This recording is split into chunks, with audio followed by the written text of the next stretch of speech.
Hello everyone. तो कल twelfth का फिजिक्स का पेपर था, तो गॉन थ्रू द पेपर। लेकिन जो फिजिक्स का पेपर आया है वो उन्हीं बच्चों लोगों का अच्छा गया होगा जो बहुत ही कॉन्सेप्चुअल वे इससे कॉन्सेप्चुअली पढ़े होंगे और बहुत इंट्रेंस एग्जामिनेशन के हिसाब से वो लगे होंगे, तभी जाके क्वेश्चन बना होगा। नॉर्मली लर्न के बेस पे क्वेश्चन नहीं था कि आप कोई चीज़ को मग ऐसा और लेट सडन बना दोगे अनटिल अनलेस आपने इस पर काम नहीं किया होगा या आपका कॉन्सेप्ट बहुत अच्छा नहीं होगा। तो ये क्वेश्चन यहाँ पे था, उन्होंने दिया है कि एक ये प्रिज्म है जिसका एपेक्स एंगल 90 डिग्री है और एक लाइट रे इस सरफेस पे थीटा एंगल पे यहाँ पे इंसिडेंस हो रहा है इसका, और इन्होंने पाथ दिखाया है कि यहाँ रिफ्रैक्शन के बाद ये जो फाइनली है ये अलोंग द सरफेस जो है इमर्ज कर रही है अलोंग द सरफेस। तो यहीं पे क्वेश्चन का एक पार्ट है कि यदि ये सरफेस के अलोंग जा रही है, इसका मतलब यहाँ पे जो मेरा ये एंगल है ये क्रिटिकल एंगल हो जाएगा। ये क्या हो जाएगा? क्रिटिकल एंगल हो जाएगा। एंड वी नो कि if this is your critical angle, तो ये एंगल जो है कॉरस्पॉन्डिंग एंगल ऑफ जो आएगा रिफ्रैक्शन वो मेरा आ जाएगा 90 डिग्री। तो यहाँ से यदि हम लोग देखें तो ये साइन सी का वैल्यू जो है वो 1/n आ जाएगा, right. Now take this angle is r. So what we know here, r plus c equals to pi/2. So this r will be equal to pi/2 minus sine inverse 1/n. This is your angle of refraction for the first surface. Now apply Snell's law at this point. तो कितना आ जाएगा? Sign आई के जगह पे यहाँ पे theta है upon में sine r equals to n upon 1 μ2/μ1। तो यहाँ पे क्या आएगा? ये एन जो है ये μ2 हो जाएगा और ये सराउंडिंग जो मीडियम है वो मेरा एयर है। Now sine theta will be equal to n sine r, but r is pi/2 minus sin inverse 1/n. So finally n sin pi/2 minus theta, this is your cos sin inverse 1/n. Finally थोड़ा सा यहाँ पे inverse trigo को हम apply करें तो ये जो मेरा आ जाएगा ये आ जाएगा n² - 1 होल अंडर रूट।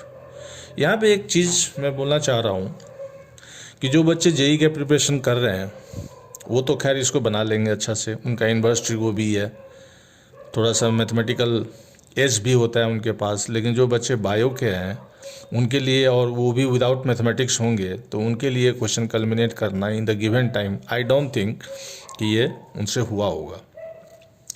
तो यहाँ से साइन थीटा आ गया, फिर यहाँ से थीटा जो आ जाएगा वो आ जाएगा साइन इन्वर्स n² - 1 का होल अंडर रूट। तो मेरे हिसाब से या जो भी क्वेश्चन आया था उसमें शायद ये फर्स्ट ऑप्शन था, ये ऑप्शन था। बट यहाँ थिंक करने वाली बात ये है कि नॉर्मली बच्चे TIR जब हम लोग देखते हैं तो उनसे यदि all at a certain question arise किया जाए कि भाई what you know about TIR, तो उनका इतना ही रहता है कि sine C is equal to 1/μ, बस इतना सा उनको मालूम चीज़ होता है।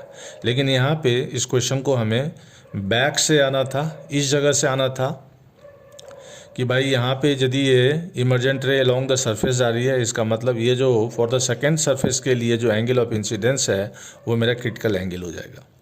तो वहाँ से हमने sine C is equal to 1/n ले लिया। नाउ एज वी नो कि R1 + R2 जो होता है ये एंगल ऑफ प्रिज्म होता है, ठीक है। तो this angle is r, this angle is c and this angle is 90, so we can write r plus c is equal to pi/2। तो यहाँ से हमने r का value pi/2 minus sign inverse 1/n लिया। यहाँ से साइन c is 1/n, so c will be equal to sine inverse 1/n। ये हम लोगों ने r का वैल्यू सेटल कर दिया। और एक्चुअली इस क्वेश्चन में ये थीटा डिजाइड है, तो अब हम जा रहे हैं इस पॉइंट पे, दिस पॉइंट पे अगेन स्नेल्स लॉ को अप्लाई करने के लिए। तो this sin I by sin r is equal to n/1. So from here sin theta is equal to n sin r.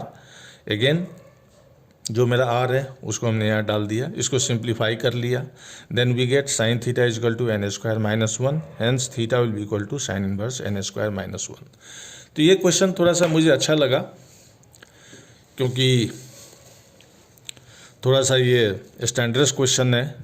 तो ये चीज़ क्लियर कट अब हो रहा है कि यदि आप 12th के नेक्स्ट ईयर बोर्ड दे रहे हैं तो आपका जो प्रिपरेशन होना चाहिए वो बहुत ही अच्छे लेवल का होना चाहिए, और जस्ट आप थ्योरेटिकल मगिंग और यदि आपका डेरिवेशन आपका अच्छा है तो उस हिसाब से ही सिर्फ अच्छे मार्क्स नहीं आएंगे। आपको थोड़ा सा कॉन्सेप्चुअल क्वेश्चंस को ज़्यादा से ज़्यादा बनाना पड़ेगा, और इस टाइप के क्वेश्चन ही बेसिकली जेई में आते हैं। तो यदि किन्हीं का प्रिपरेशन जेई के हिसाब से चल रहा है तो ओबियस है कि वो अच्छा करेंगे, लेकिन यदि उसके लेवल पे आप नहीं चल रहे हैं या उस लेवल पे क्वेश्चन नहीं बना रहे हैं, जस्ट इसको 12th का हिसाब से इसको आप कंसीडर करेंगे, तो आई थिंक कि जितना मार्क्स पहले उठता था प्रीवियस ईयर्स में उतना मार्क्स लाना मुश्किल हो जाएगा। इसलिए यदि आप शुरू से इसको करते हैं तो उसका आपका लेवल जो है अच्छा लेवल होना चाहिए, और चीज़ों पे पकड़ जो होनी चाहिए वो अच्छा खासा होना चाहिए। तो बहुत दिन के बाद मैं सोचा कि चलो कुछ नया क्वेश्चन है, तो बोर्ड का एग्ज़ाम हुआ तो सोचा कि जो मुझे जो थोड़ा सा अच्छा लगा जो क्वेश्चन, वो क्वेश्चन हमने यहाँ बनाने का ये किया है। तो all the best, thank you.